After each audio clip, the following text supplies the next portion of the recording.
I'm exhausted. I am responsible for too many people, places, and things, and when you're tired, you don't want to film videos. So I haven't. But I got some new stuff, so here I am in my exhausted state, uh, mumbling out some words about some cool Bronze Age comic books. All right, let's look at them.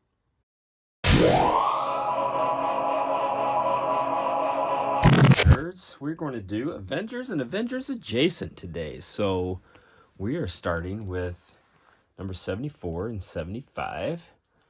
And every time I say this, I say they just don't make covers like that anymore, because they just do not make covers like that anymore. This is the Marvel way. And if you have seen the How to Draw in the Marvel Method book, you'll know those kind of iconic, famous illustrations where it talked about how to infuse maximum action in every pose. Don't just draw someone standing there. Draw them in motion and with maximum action.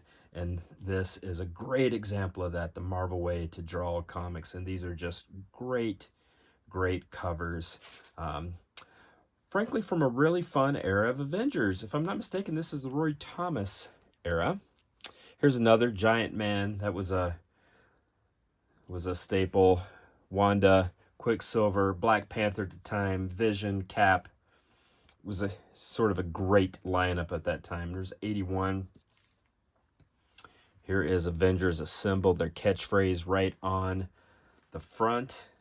Guest starring Daredevil. That's Avengers number 82. Here's number 84. It has Thor. It's great, always great to have the big three on the cover at any time. Thor versus the Enchantress, which I am shocked has not been in the MCU. Now we're getting into 86, and we're starting to creep into the era of the Kree-Skrull War, which is, you know, some of the height of Avengers comics. Such good stuff. Here's number 94, 96. We're also in some Neil Adams territory, which is super exciting. So, I mean, some fisticuffs right there. The Vision, he is mad. Here's number 97. Rick Jones conquers the universe right there. It's the fearful finale of the Skrull versus Kree war right there. And of course, Rick Jones would save the day. Here's number 107, the Grim Reaper, the brother of Wonder Man, Simon Williams. And then we're going to skip ahead, 172. I got to say, I got a little bit of a soft spot for the floating head covers. I don't know why.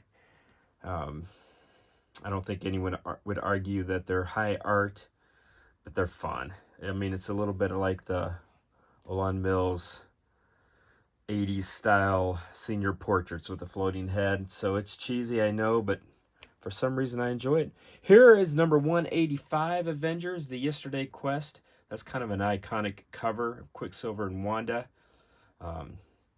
This is when it, Wanda Gore, things got a little weird in a fun way, weird in a good way, I should say. And here is 187, a couple issues later. The Witch on Wanda Gore Mountain. Wanda going a little nuts. That concludes Avengers. So let's do some Avengers adjacent. This is the Mighty Thor 238. And, there's a troll and there's a dragon. And there's Thor. I mean, do I need to say anything else? Here's the Hulk. It is June when I'm recording this, so this is Hulk at the Gay Pride Parade, evidently. So this is Incredible Hulk 190. So I don't know what year that would have been in. But this is a Hulk that is old school. So this is Submariner and the Incredible Hulk. Tales to Astonish. Tales to Astonish was a buddy cop comic. Number 183 at that time was packing Submariner and the Hulk together. Giant Man was also in that run, but Tales to Astonish was really fun. And what they would do is they would have these titles, and then they would ultimately go into their own title. So Hulk Did not start at Hulk #1 for that reason. This is really loosely Avengers-adjacent. That's more Fantastic Four adjacent, but whatever. It's fine. It works. This is Silver Surfer #2, his original solo series. And last but not least is the OG Captain Marvel early on in his green uniform that everyone hated and I secretly loved. All right, there you have it. There weren't major keys there. There was no, huge first appearance of a character. Silver Surfer's cool, but it wasn't Silver Surfer 1. It was #2. It wasn't, a couple issues later in the first appearance of Mephisto.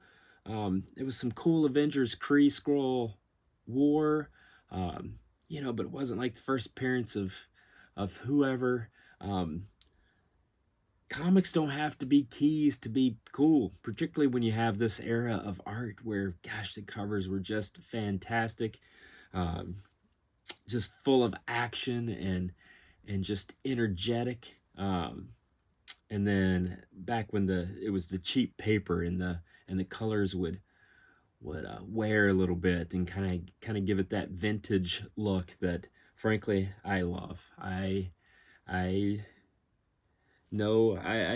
don't want to cast aspersions on, modern digital art, but, there is something that's pretty remarkable about these old comics. So just a small stack.